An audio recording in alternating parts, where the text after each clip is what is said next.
member of what? Parliament? She. Osere. Osere. Hey. What do you want? Hey. You are smiling, eh? You are not well. In fact, you are mad. What was that? Sister, calm down. Hey, don't tell me to calm down. Don't tell me. Oh, this woman wants to kill my little brother. Oh God. Oh God. How did I come to love such a sorry excuse for a man? Oh, Kwame. I remember when I was younger, when every man wanted me, but I fell for Kwame's natural charm. I remember how he used to come knocking on my parents' door, leaving me sweet and sweeter notes. I wonder if my life would have been better if I had chosen the soldier with tribal marks from Burma camp. The soldier loved me, but I chose Kwame. The beautiful man boy who made me laugh and overfilled my heart when he said he loved me. Mausi, why did you threaten to kill my son?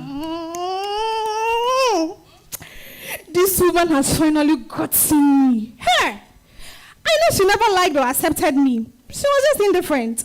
I would have preferred her to hate me. I blame her and his 5 elder sisters for over-pampering Kwame. Yes, he was the last child and only boy. But their coddling contributed to making him lazy, entitled, and impotent in any adversity. Everything I do for my daughter, Sedenam. I used to sell roasted corn at the junction of University of Ghana, Legon. When corn was out of the season, I sold coffee brokeman and sorts. My business was fairly successful because my location was strategic. And there was a lot of foot traffic. Kwame still hasn't found a job. Hey, Oba. You're not the one I'm talking to.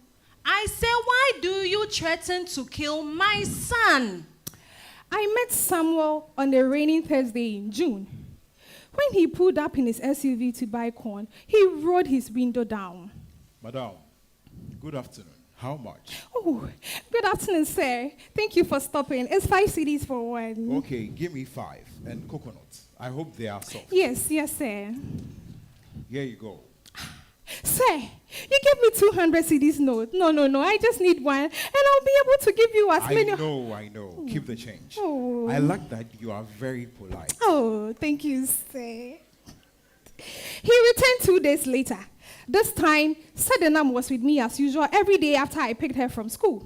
He packed and got down. I studied him for the first time. He could pass for average. I mean, his features, height, and build were average. But his clothes, well-tailored kaftan and designer slippers. Madam, your corn was so nice. I came all the way from Pokwase to buy again. Oh, good afternoon, sir. Thanks for coming again. Good afternoon, sir. Good afternoon. What's your name? My name is Sedenam. Sedenam.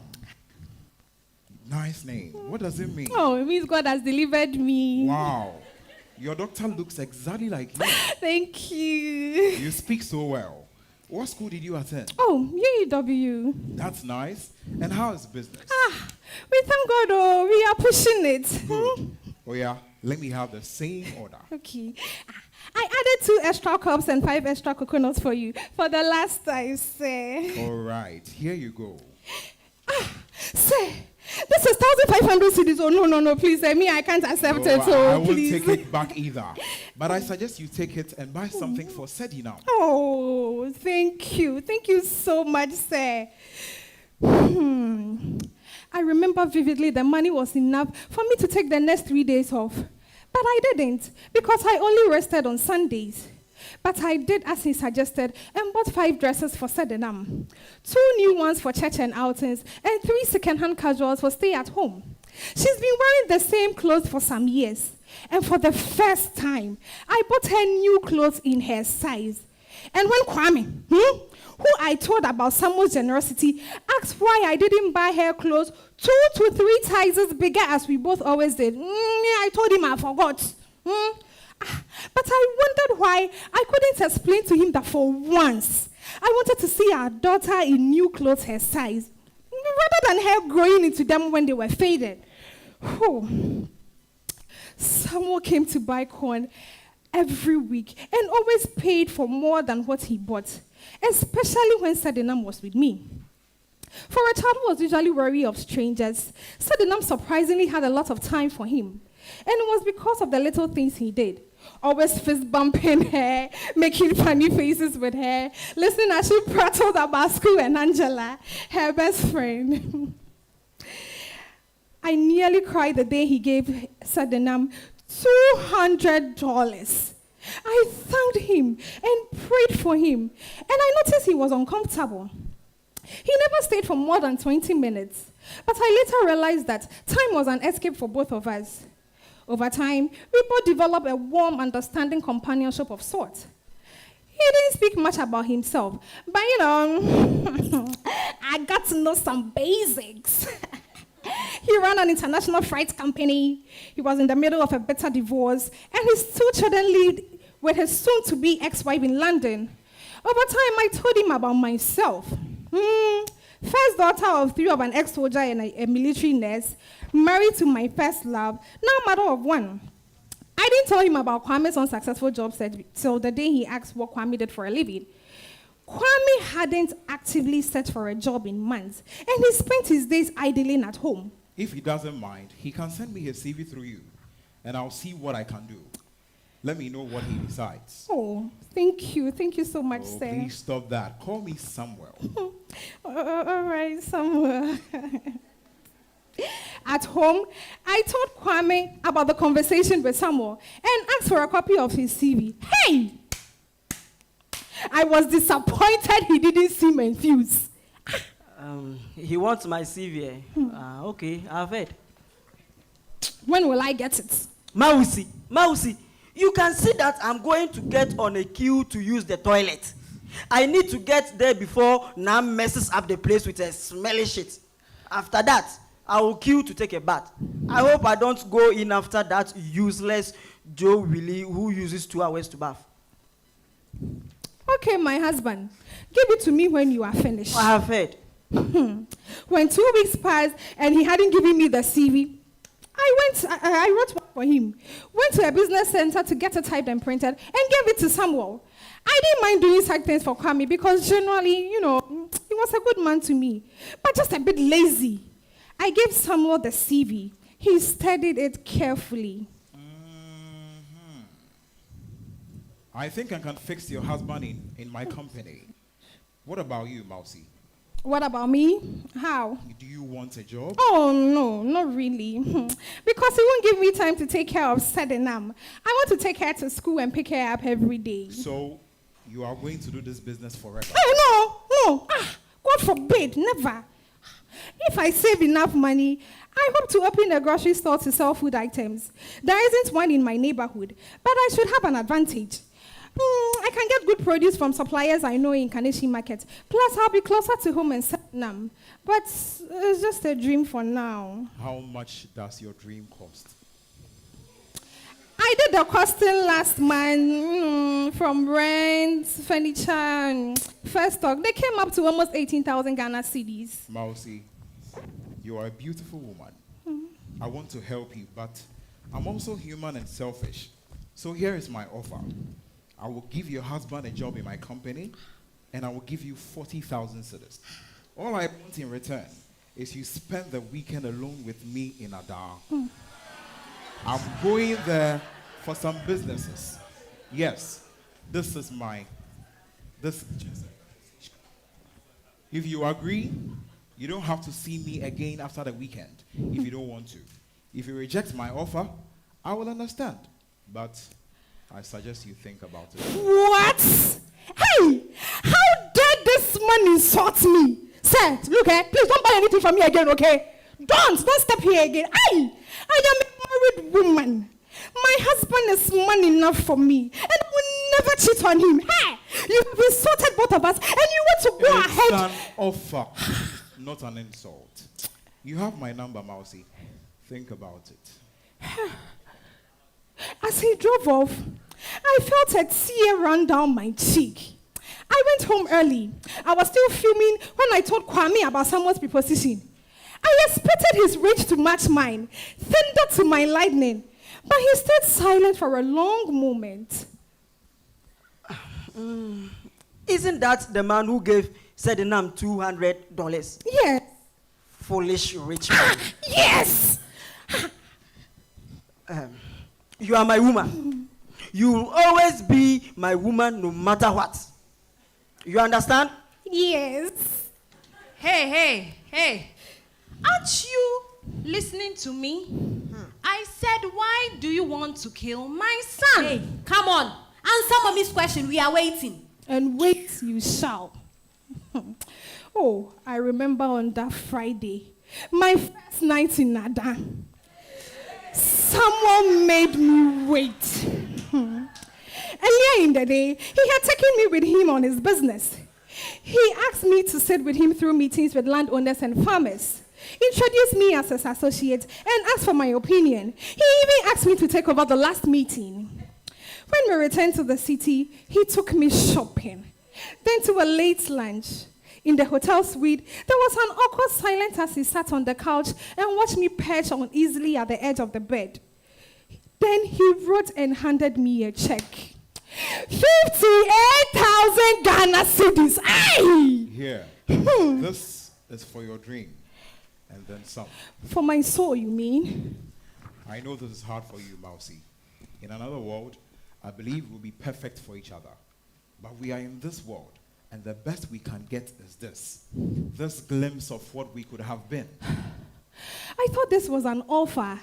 A transaction like the ones you do every day. One of my many flaws is I negotiate for everything in this life, even for things that money can't buy. If I told you, I think you are amazing, and I'm crazy about you, and I want you in my life, Sedinam. And Sedinam too. You'd have said no, right? True. That is why I negotiated for your crumbs.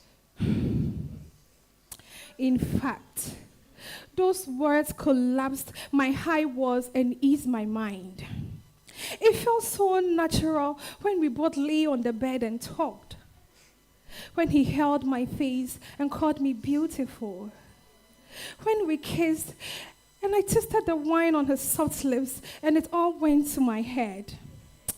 Nothing happened that night, unfortunately.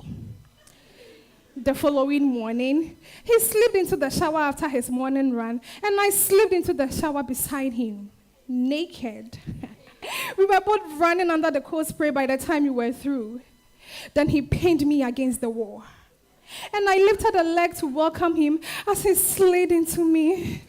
Oh, we halted out and bounced on the bed still wet, body and water fluids. He lay on me while I rubbed my legs around him. Oh my God. He was amazingly different from Kwame. Oh, severe, kinkier, unselfish. Later, as I lay on his chest, I was fascinated by how fast his heart was beating. It was beating fast on our last night together. Stay with me. I mean, when we get back to Accra, come and be with me. You and Sedinam. I know my personal life is a mess, and your marriage is complicated, but I also know we'll be good together. You are negotiating again. I know.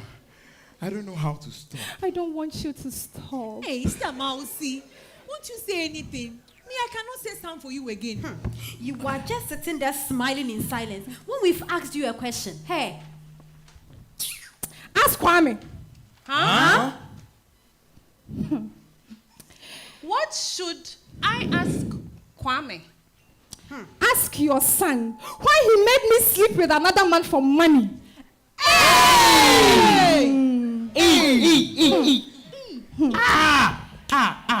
And when I say he made me, I mean for 3 days. What? Yes. He quarreled with me and refused to eat my food.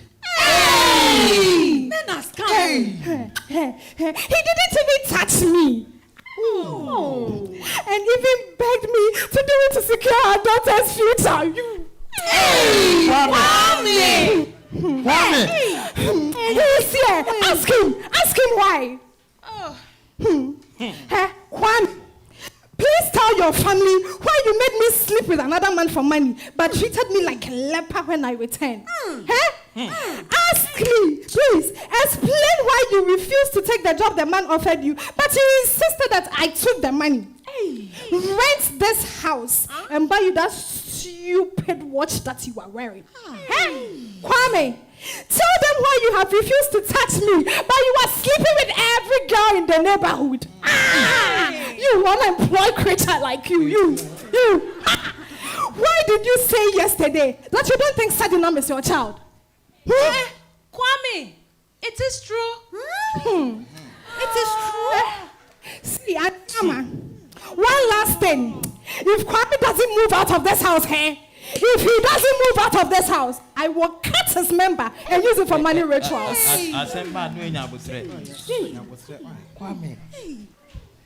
End of part 1.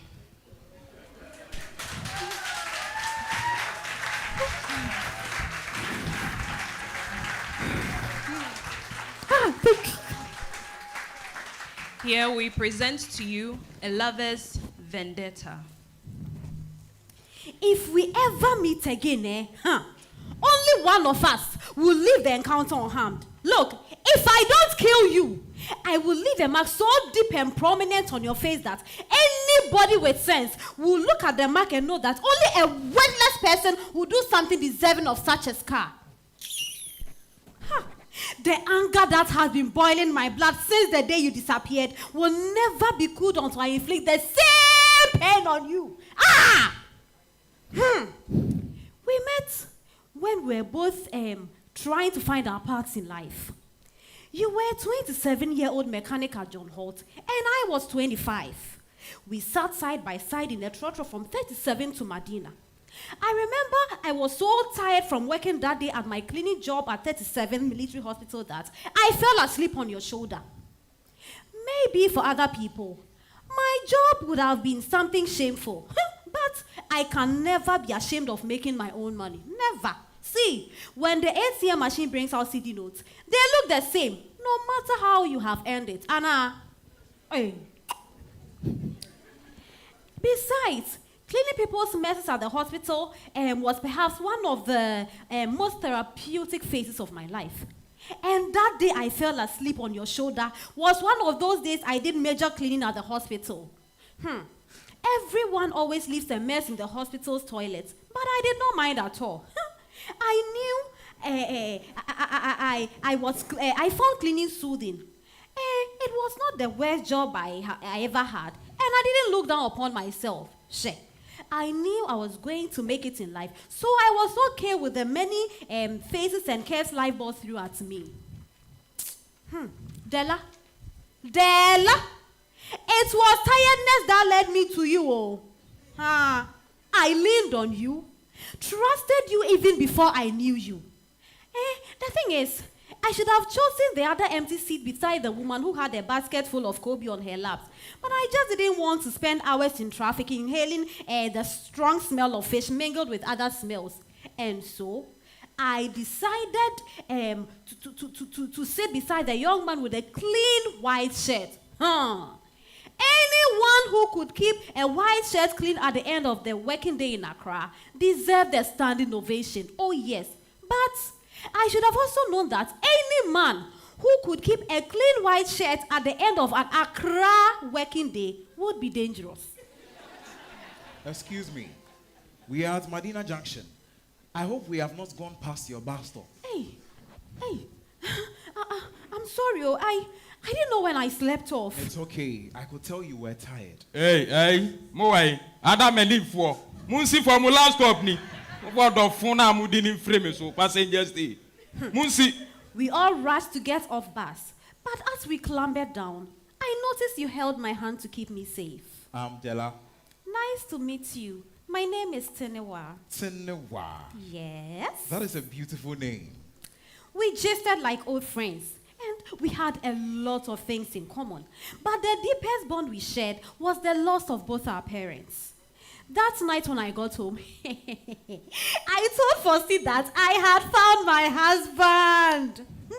A year after we met on the bus, we were married. I had gotten a job as an Uber driver and I was making money. Whilst you were on the rise as a mechanic in John Holt, so we moved from Medina to Salvation Road in Opebia. The next morning of our registry wedding, Fossy asked why I chose to marry you. But Newa, what about Emmanuel? That man really loves you. Hey, Fossy, please. Focus on your boyfriend of 4 years who has given you a ring but who wants to walk you down the aisle. Yes, Emmanuel loved me. But you see, there is love and then there is love. You see, immense love reminded me of when I was alive and we're still living in our unpainted house in Oyarifa. I remember my mother used to buy these, your friend is accra, small ceramic things like ducks and cats and arrange them in one cardboard that had glass covering. The roofing sheets of our house shook and vibrated, and with any small breeze, and when it rained, we used to sweep water out every morning from April to September. But those her ceramic toys were her pride and joy.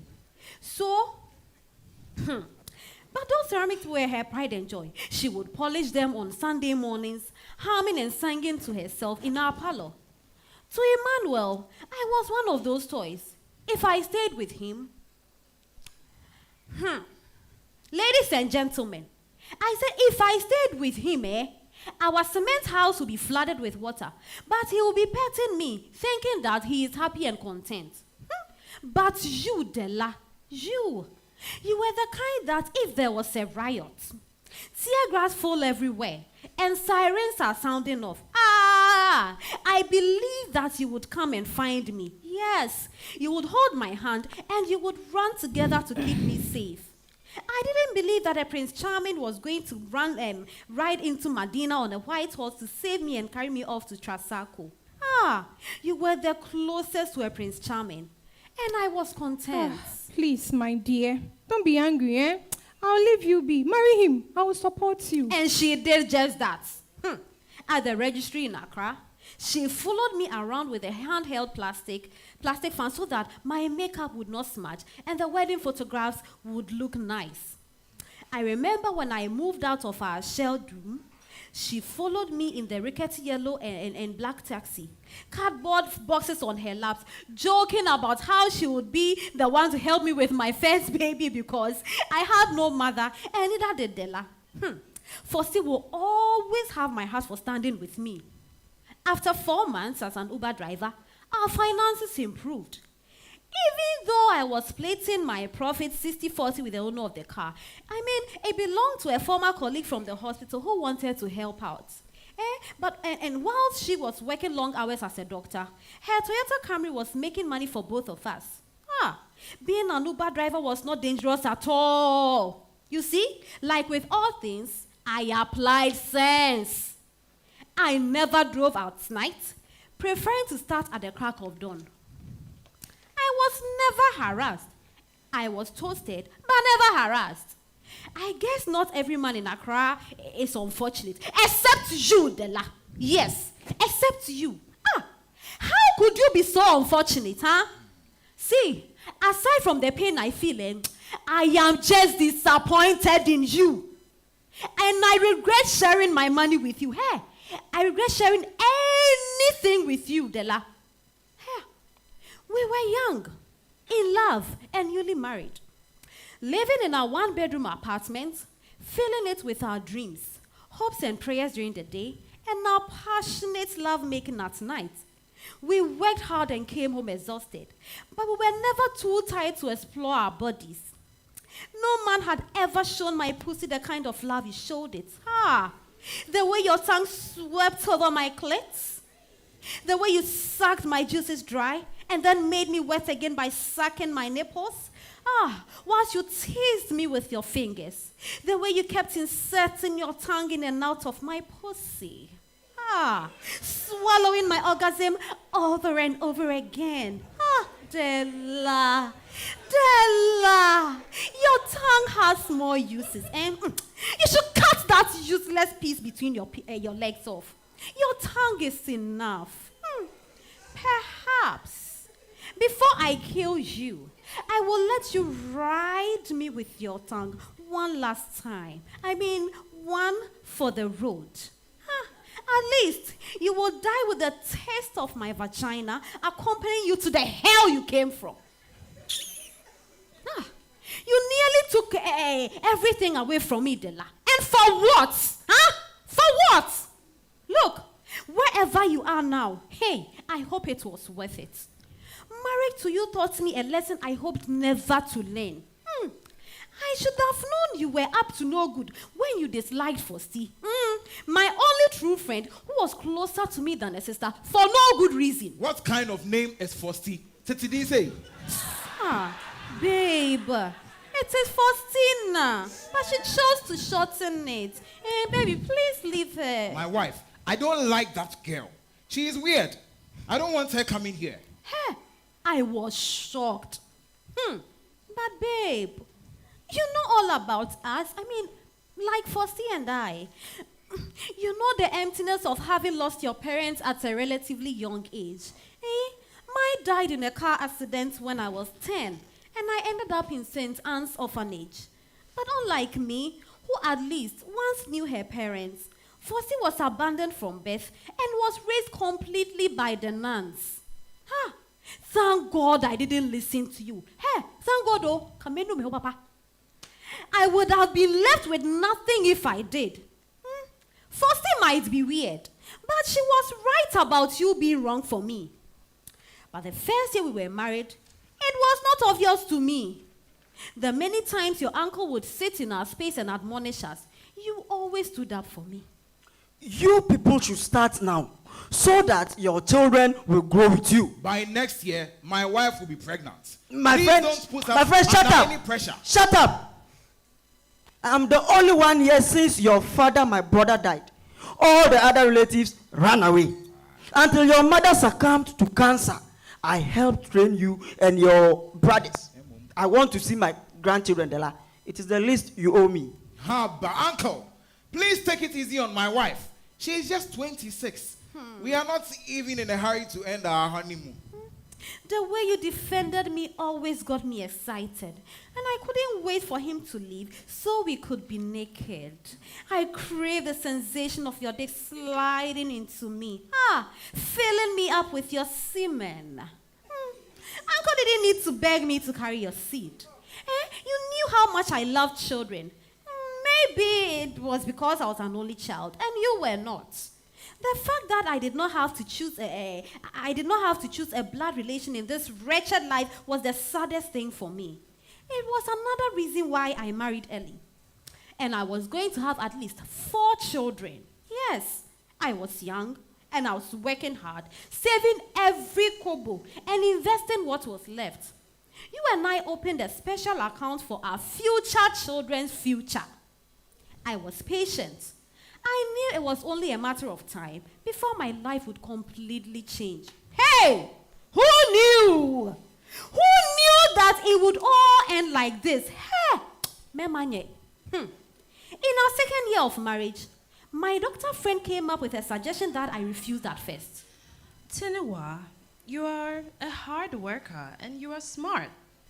More than you love children, and you are kind. I will recommend for you nursing school. It's just 3 years. Why not give it a try? We had been trying for 10 months by that point, and there was nothing. My periods came as usual, very painful and heavy. Fosti and I were even still having our periods together. The time was... and you know what? Her time-wasting fiancé could have even bought shares with the rest by that point, though. He didn't want to marry her, and he didn't want to make her a mother either. Assembly. We lamented to each other, cried and prayed together, hoping for a change in our situation. Della, when I told you about Dr. Ole's suggestion, hey, You surprised me by asking me to give it a try. Nipa nyo, mema in particular, omonye. You encouraged me by saying, nursing and motherhood go together, and that having my own children will make me a better nurse and vice versa. You told me we could use some of our savings to, and investments to pay the fees. And that July, after some extra lessons to brush up on the core subjects, I passed the exams and was accepted into nursing school. What a fool I was. A year went by so quickly. Hey, in fact, Dr. Ola was right. It was like I was made for nursing, Hey, it was the only thing that made the fact that I was still without a child of my own bearable. We had gone to see 3 different doctors, and they all said we were completely fine physically. Uncle brought us some stinking concoctions to drink, to bathe with, and rub on our private parts before sex. I refused to use any of it. Another year passed by, and I gave in and started using them religiously and calling for your uncle for more once they were finished. We decided that it was possibly that the stress of working and schooling full-time was the cause. But I had gone too far to stop, and our savings had dropped to 1/3 of what it used to be. I told myself that I had a year, and then I would be a mother. I had been patient enough, and I knew God was going to answer my prayers. I confided in Dr. Ola. She immediately booked us for a consultation with a reproductive specialist that she knew. I was so relieved. I felt hopeful. And maybe we would finally get to the bottom of what was going on. I sent you a text with the date of the appointment and the address and went to school. I was sitting in the living room that evening, scrolling through my phone. I remember looking up and seeing you standing before me. You were crying. Babe, wait, what's wrong? No, I can't father a child. Oh, Della, I know you are scared. I have been scared too, that all the doctors missed something. Look, don't blame yourself. I am sure this new doctor will find something and then we will get to the bottom of what is happening. Della, They lied. Eh? They all lied because I paid them to lie. What? You know, I'm infertile. Hey! I have known since I was a teenager, but I didn't want to lose you. So I didn't tell you. No. The world tilted. It was at that moment that I understood that a person can suddenly run mad. It was like I was underwater, falling and falling without reaching the bottom. Everything my eyes landed on was swimming and moving. I once had a bad kick in the testicles during a weekend football match with my friends, and it damaged me for life. I've made several efforts to get all the women who dated me pregnant, but it is just not possible. I felt nothing. I watched you cry, but all I wanted to do was smash the head that you had the audacity to leave me on my lap on the wall. You had booked all the previous doctor's appointments, Della. Even the last one Uncle recommended to us. It was because I was busy, you said. I thought you were so considerate, so kind. But as you begged me and cried throughout the night, the only thing I wanted to do was to clean. I wanted to clean the house and rid it of you. I wish I had killed you then. You took 4 years away from me, Della. 4 good years. 4 years I could have spent loving another, or even loving myself more. The next morning, your uncle showed up at the door. Hello, Tinewa. I have brought you fresh batch of herbs. Uncle! Did you know that I cannot impregnate a woman? I What? I No.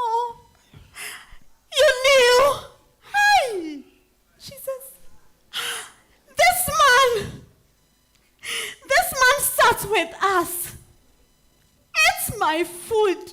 God gave us who knows what rubbish to be drinking and rubbing on our private parts for children he knew would never come. Hey! I didn't say anything. I shut the door on his face on my way out. I found Fosti and I told her everything. She went with me to the appointment, and a week after, ladies and gentlemen, I got the confirmation that I was physically fit to have children. On the evening of the betrayal, I came to the house we shared and met it emptied out. Hey, you and your wretched, cowardly uncle packed almost everything of value we had both worked for and disappeared. After I cried and screamed, I picked up what was left and called Fosti. Abandoned once again, she was all that I had left. It's been a year, and I am still once again working in the military hospital 37, but this time as a nurse. I still clean up people's messes.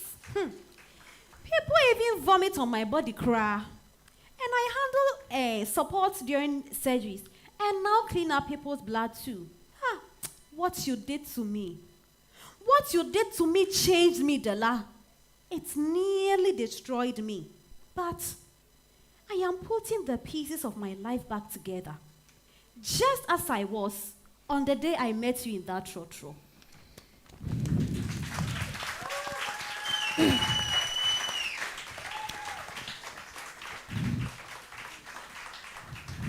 So that was an end to part 2.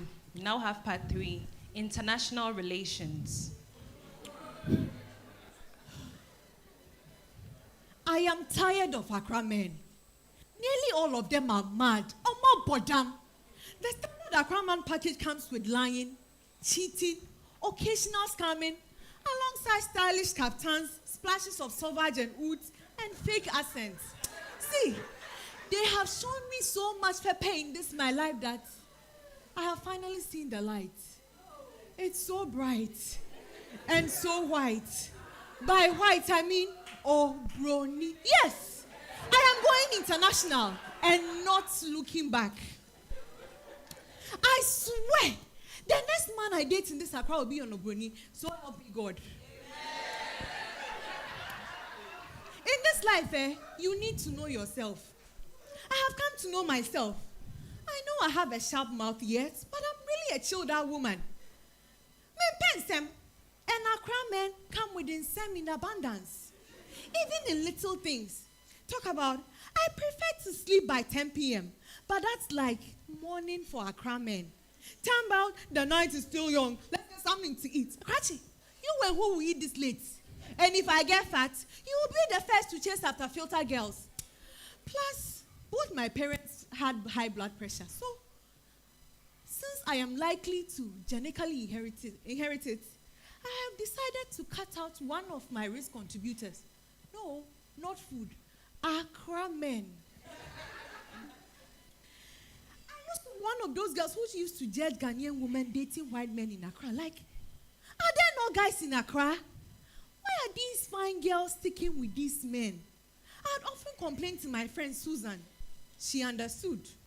Most of them were unattractive, middle-aged, older, lacked even a drop of swag compared to our Ghanaian men. Some smell like garlic cry. Then I began to notice the woman. I saw them as they paraded Accra with their red-faced, pot-bellied obronis. Many had that look like they knew a secret which we didn't know. Some looked smug around their men as if they were saying, this one is mine. He is going nowhere. No boys, no for boys, or pom-pom from any girl can take him away. Me too, I wanted that assurance. In parties and other events, they didn't participate in that subtle jostling for attention of Accra men like we did. They always seemed content and self-assured, secured in their peace of mind and soft life. Me too, I realized that peace of mind and soft life, it will fit me die. That's when I decided to myself, Araba, you have misled yourself and walked in error all these years. So I decided to get myself an Obroni man. I have a list of preferences. First, he mustn't have a poverty mentality like my ex Jojo, who insisted I always cook even when I was exhausted because it was cheaper. It was a problem because he was one of those I want fresh food every day man. He called himself a foodie, but really he was a glutton. He fired my chef and my gardener as part of a series of some silly wife material tests. Me to the mumu at that time, I was mute and didn't tell him I was skeptical about marriage. As the only child of deceased parents, there was no one to pressure me into marrying. And I preferred to keep it that way. My relationship with Jojo had me cooking, doing his laundry by hand, cleaning on weekends, all tasks I would rather outsource. Then he made me take Uber or public transportation when we went out because he didn't have a car. And weirdly, he refused to enter mine. He didn't want me to Uber to his place because he didn't want people assuming that men were dropping me off at his. So, it's either I take a painted taxi or stop the Uber several houses away from his and walk down. I regained my senses and broke up with him the day he suggested we fly an Okada from 37. You know 37? From 37 to East Legon because of traffic. Maybe it was because we were on our way to see his mother too, but I realized I couldn't take that huge step with such a miserly man. Which brings me to my second preference. He should have his own money. Yes, I am no longer lending money to any man or funding any man's lifestyle in this Accra. As my grandmother would say, I am better using that money to play chakere. I would also prefer my Obroni to be ugly or plain looking. I want him to be grateful for dating me, Araba. I'm not really sure why I want this. Maybe it's my vanity or the trauma of the infidelities of Accra men who think they are doing women favors by sleeping with them. All the handsome Accra men I dated ended in tears. Premium tears. The latest one was Andrew, who introduced himself as Dre. No. He looked like he was created by all the filter and model gods of Instagram. I would stare at his chiseled body and wonder, and his piercing eyes and want to confess since I hadn't committed. He was 25, 4 years younger, but he was so beautiful he made me break my rule of not dating someone I was older than. However, quickly I realized we were at different places mentally. All he wanted to do was smoke weed, take pictures for his social media, and go wild at clubs. Also, I couldn't keep up with his youthful energy. I prefer gentle love making. Andrew felt like we were bitter enemies fighting to death. One time, he even refused to use the bed. We did it against the wall, against the bedroom floor, on the cold tiles of my bedroom floor. Oh. And one time, Dre, he lifted my legs and crossed them mid-air. I stopped him immediately. I said, Andrew, only witches cross their legs like this. Free me. He would send pictures of different sex positions he wanted us to try. I kept thinking, no, we mustn't try everything in this catalog. I don't want to strain my joint to climax. No, I can't work on your dick. Me a penny, I've got weak knees. Sex should be boko. Miss me all that freaky and over-adventurous stuff. So, my fourth preference is Obroni should be conventional in bed. I started my search in Spintex. According to Susan, the best places to look for white men in Accra were Spintex, East Legon, Cantonment, Airport, and Jowulu. So, my plan was to visit and spend some time in these neighborhoods on weekends. So one Friday night, I decided to do some of my grocery shoppings at supermarkets in Spintex. I whiled away a lot of time strolling through the aisle. Amazingly, Actually, that night, I only ran into hot white men. Hey, so find a brony plenty for Accra like this. Why were these women following the war ones? I considered giving my number to one bearded, green-eyed hunk who was checking me out in the supermarket aisle. But I checked my set and I remembered, hey, Araba, your preference for a plain or ugly man. I scheduled East Legon the next day. Susan has said we should go to a restaurant frequented by our bronies. I called her that morning. Hi, girl. What's up? I'm all right. All set for my brony hands in East Legon. Araba, you were serious about this yourself. Of course. What time are we doing dinner at the restaurant? 7 p.m. Okay. Wait, are you coming with your husband? Let me know so I prepare myself for his lecture about marriage. Don't worry. Ben has traveled. It's just me, you, and the girls. You know, Zilla and Messi. Great. See you then.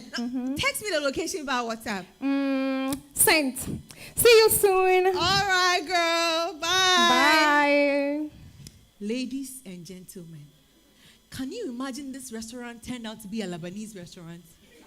A Lebanese restaurant? Babe, what is wrong with it being a Lebanese Oh, restaurant? girls, Lebanese no be obroni. Yes, they are, Araba. What else are they? They are definitely not black. Exactly. The ladies went on and on and on in Chi until their food arrived. Then, while waiting for the bill, a middle-aged Lebanese man with slick black hair rose from a nearby table, walked to the ladies, smiled, and said, "Muhwayefo. It is saying, Yefremi Samid." Hey, sir, Wakachi, Shre, Ebusia. That's how I added another preference to my list. My brony should be Western, no Lebanese, or Indian, or Chinese, or anyone more Ghanaian than I am. Welcome to week 5. I am tired of searching for available Ogboni men in Accra. It's been over a month. I've been to every major part of Accra, but I haven't had any luck with finding my spec. I would focus on cantonment in the coming week. Mercy has suggested that I stay at her place in cantonment for some days and join her on a daily jog in her neighborhood. My luck was horrible. 2 weekends later, I went to a restaurant in Jowulu with Susan, and Zilla swore by. Like they had advised, I went alone and timed my visit to coincide with the Obroni crowd who came for long Sunday lunch. I found a table, settled in, but I didn't order a starter immediately. Instead, I whiled away some time sipping on a Moscow mule and reading. I caught the glances of most of the men. After some time, it seemed I had logged out because a man shuffled to my table. He looked exactly like my spec. Stocky, lame brown hair, plain enough, flaccid belly which jiggled under his t-shirts, and thin cane leg which looked awkward in his shorts and palm slippers. I could see in his eyes that he was nervous, so I smiled. He smiled back and joined me at my table. I began to think he was perfect, but oh, the universe had other ideas because 30 minutes later, I noticed the white woman with stunning silver blonde hair come in and scanned the room till her eyes locked on us. As she strung her face, I knew immediately she was either the wife or the girlfriend. She strode towards us, and I thought, I quickly grabbed my things, called for the bill, paid, and left. Week 7. One day, the universe threw me a curveball in the person of the Russian. I met him when I was an advisor in consumer and industrial markets for one of the big 4 audit firms. And he headed a multinational waste and plastic recycling company. I'd written a market intelligence report for his company through my firm. And 6 months later, I helped his company secure a lucrative contract with the government. To celebrate, he insisted on taking everyone involved to dinner. But by then, I had left the firm for a better paying rival. He had gotten my number from my former colleagues and called me to join them at the restaurant in Cantonment. But I was already back home in Medina Estate and didn't fancy driving all the way back to town. That was when I got his number. But because I only knew his surname, Mr. Zedev, I saved it as the Russian. After I settled in my new firm, I wanted the Russian company to hire us to provide audits and financial services. So I called and scheduled a meeting for the pitch. I went alone because I didn't want to share any bonus my firm would give for securing a new high net worth client. On the day, I got to his office at Jowulu early. I presented myself to his secretary, a bony, thin-lipped woman who had a bitter smile. Good afternoon, ma'am. I am here to see Mr. Zedov. I have an appointment. I remember you. Still missing, Sia? Is that a problem? Oh, don't worry. God will do it for you, okay? As I considered telling her that God should first focus on fixing her stupidity, the Russian opened the door to his office. Araba, come. Hey, you helped me get big contract, but you disappear before I thank you. Why? I know how you can thank me. Give my firm some work. It's not just about thanking me. It's in your company's best interest to use my new firm. Allow me to show you why. Sit. Interesting. Nice proposal you have here. Well done. Let me think about this, okay? Da, sir. Why you speak Russian? I learned a few Russian phrases from YouTube, hoping to impress you and seal this deal. I'm Ukrainian. You have boyfriend? What? Boyfriend you have? No. Good. Have dinner with me, please. You are my client. Okay, not my client yet, but it's unprofessional. You know, I don't know the word to use for that. I understand. Easy solution. I say no to proposal, so I'm not client. No more problem. So dinner? I think you should reconsider my proposal. I have friends in other companies. I help you get them as client. I promise. Dinner? Wait, this is unexpected. I don't know anything about you. What do you want to know? Your first name? Apostle. Apostle, like the title? It's spelled A-P-O-S-T-O-L. Apostle. Means same thing. But this is my name. Next question. I don't know. Don't you have a wife, girlfriend or something? No. Why? I tell you at dinner. At that moment, I remember my grandma saying about finding what you have searched for in faraway Bulga right here in your pockets. Week 12. Arabe's doorbell rings. As she walked to the door, she glanced at her watch and thought that Pastor, as she now called Apostle the Russian, was early. He was supposed to pick her. They drive to La and take a boat to a private beach near La Palm Royal Beach Hotel. She opened the door. It wasn't Pastor. Hello, Ohima. Oh my God, Tunde! Tunde was my Nigerian friend and the only person who calls me Ohima. Missy Etisian. Who is teaching you Chi? I've been taking some courses just for you. Say, Not bad. You've been missing Sunday. You are still Ghanaian black. And you still look like a wannabe Ramsey. What? You are still crazy. Hey. Don't come and insult me, okay? I'm not crazy in Jesus' name. Hey, come in. Such a pleasant surprise. You've done up your place. Fear. It was nice before, but it's great now. I like it. Especially how airy it is. Thanks. It's been a while since you were here. Hey, yeah. The last time we saw was 2 years ago. Hey, that long life, eh? You didn't tell me you were coming to Ghana. How could I?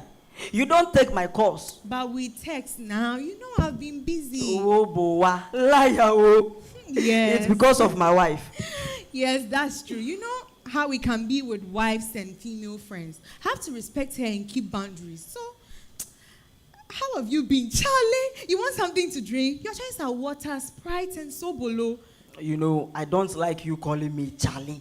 It makes me feel I'm just your friend. Like you have friend-zoned me. Charlie, you are just my friend.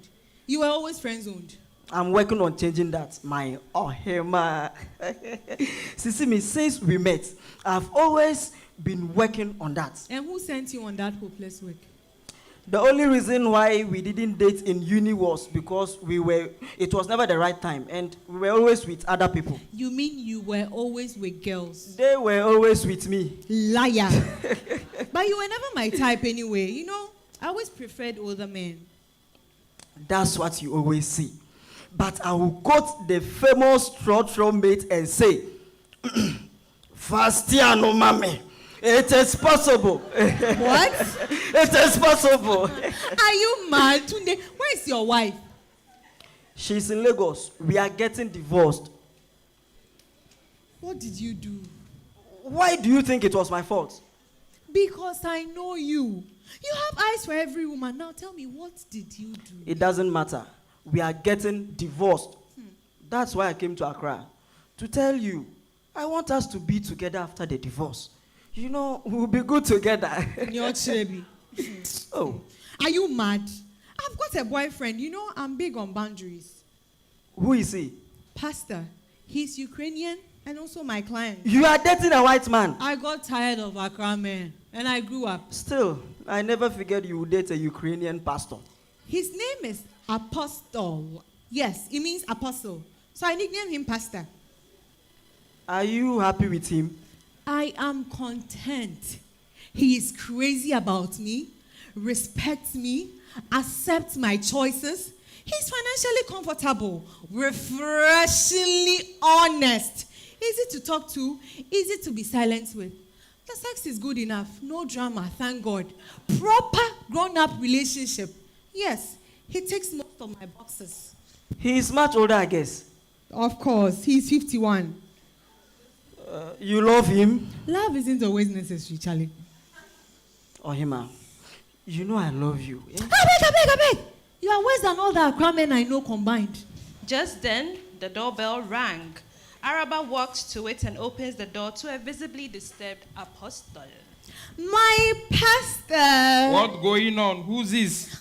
Meet my friend Tunde. Tunde, meet my boyfriend, Apostle. Your friend I don't know? What? You can't know all my friends. Yes, but I hear this friend say he robbed you just now. Look, man. No talk. Listen. No talk. Listen. Tunde is one of my dearest friends. I can't forget or repay him for what he has done for me. All the way back from university days. Yes, occasionally he says he loves me, but it's just that. Words. Nothing has happened between us, and nothing will happen. You have good man now, me. You too ought to change man every day. So you never talk to that man again, okay? Just like that. Time slowed and stood still. See, this life, you need to know yourself. I have come to know myself. Yes, I like to joke and talk nonsense, but I would disgrace myself and my grandma if I allow one more man in this Accra stand on top of my head. Get out. What? Get the fuck out of my house, Mr. Zedo.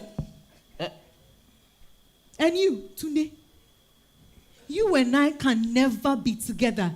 I need you as my friend. So respect that and keep the needed boundaries.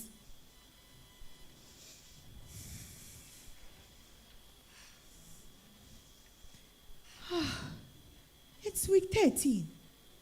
I am no longer with Pastor. Susan said Tunde is back with his wife. You see why you should fear men? Fear men, no. He's back. She told me because I had no way of knowing. After that day, he blocked me on all social media platforms. I don't know why, and frankly, I don't even care. I've gotten over Brony men in Accra.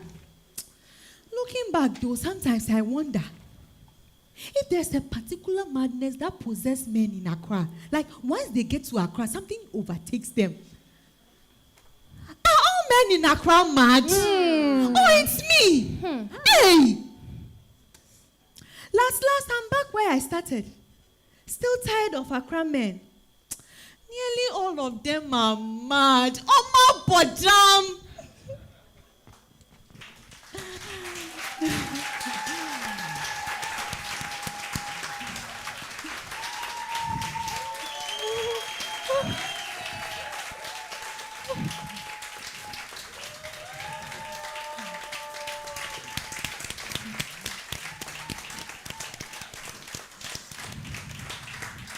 Thank you. Thank you so much. Thank you for being here. I would like to say, first of all, thank you to God, because it's really been a tough couple of weeks for us, and I'm just so grateful that we got to do this and you enjoyed it. So a round of applause for yourselves for being here. Also, would like to say a big thank you to the Writers Project, to Peja, to the Great Institute, and all the sponsors of this festival for making this possible again. This is year 4. We've done this, and we are so grateful that we keep returning to the festival every single year. So I'll give everyone the opportunity to introduce themselves, and then, yeah, we'll just go ahead. So my name is Kwabna Ochre.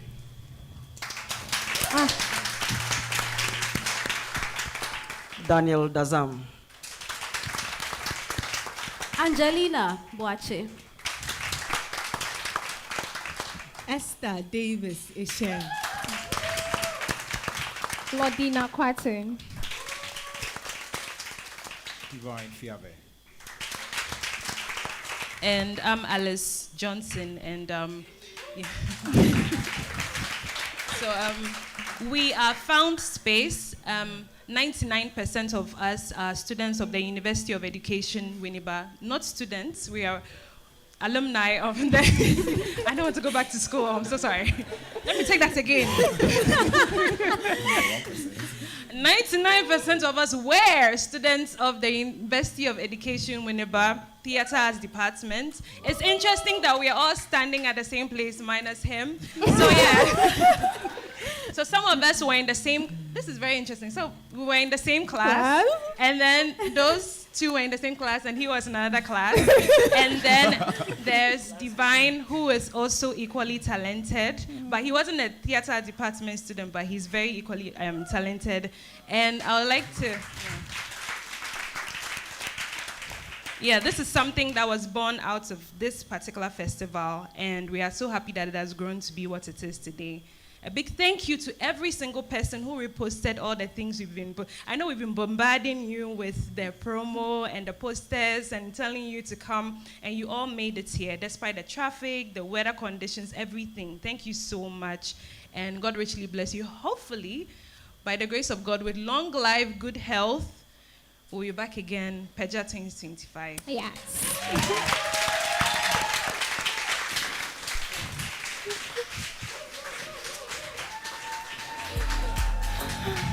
Okay, let's take my microphone. Yeah.